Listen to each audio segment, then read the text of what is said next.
पति पत्नी की प्रेम कहानी। यह कहानी है एक गरीब लड़का की व उसकी पत्नी की। लड़का जो एक सेठ के यहाँ नौकरी करता था, बहुत कम पैसे कमाता था लेकिन बहुत ही खुश था।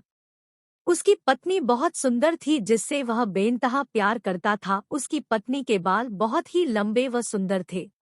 वास्तव में वह अपनी पत्नी के बालों को बहुत पसंद करता था। एक दिन पत्नी के बालों में लगाने वाला हेयर क्लिप टूट गया। पति काम से घर आया। पत्नी ने कहा कि मेरे बालों का हेयर क्लिप टूट गया है, उसके बिना मैं अपने बालों को नहीं संभाल सकती। यह सुनकर पति बड़ा दुखी हुआ और बोला कि मैं तुम्हारी हर जरूरत को पूरा करना चाहता हूँ, लेकिन मेरे पास तुम्हारे हेयर क्लिप के लिए पैसे नहीं है। मेरी अपनी घड़ी 1 महीने से खराब है, मैं इसको ही सही नहीं करा पा रहा हूँ। पत्नी ने कहा ठीक है, मुझे कोई खास जरूरत नहीं है। अगले दिन पति काम पर जा रहा था लेकिन उसके मन में वही बात चल रही कि मेरी पत्नी ने पहली बार मुझसे किसी चीज की कहा था लेकिन मैं उसको भी पूरा नहीं कर पाया। फिर उसका ध्यान अपनी खराब घड़ी पर गया और उसे घड़ी सुधारने वाली दुकान पर जाकर कुछ रुपए में बेच दी। घड़ी खराब थी इसलिए कुछ ज्यादा रुपए की नहीं गई, लेकिन जितने रुपए का क्लिप आता उतने रुपए मिल गए थे।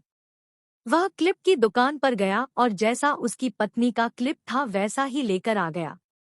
पति बहुत खुश था कि आज अपनी पत्नी को जाकर देने वाला हूँ। पति घर पहुंचा तो देखा कि उसकी पत्नी के जो लंबे सुंदर बाल थे वो बिल्कुल छोटे करवा लिए हैं। पति ने यह सब देखकर पत्नी से कहा कि ये इतने छोटे बाल क्यों करा लिए? मैं तुम्हारे लिए नया क्लिप लेकर आया हूँ। पत्नी ने कहा मैं बाजार में गई और अपने बालों को बेचकर आपके लिए घड़ी ले आई। ये सुनकर दोनों की आंखों में आंसू आ गए और दोनों गले लगकर रोने लगे। यह छोटी सी कहानी हमें यह सिखाती है कि कोई भी कार्य हो, अगर हम उसे पूरे मन से करते हैं तो वह जरूर पूरा होता है। हम जब भी किसी कार्य को अपने पूरे मन से नहीं करते हैं तो वो ठीक से नहीं हो पाता है।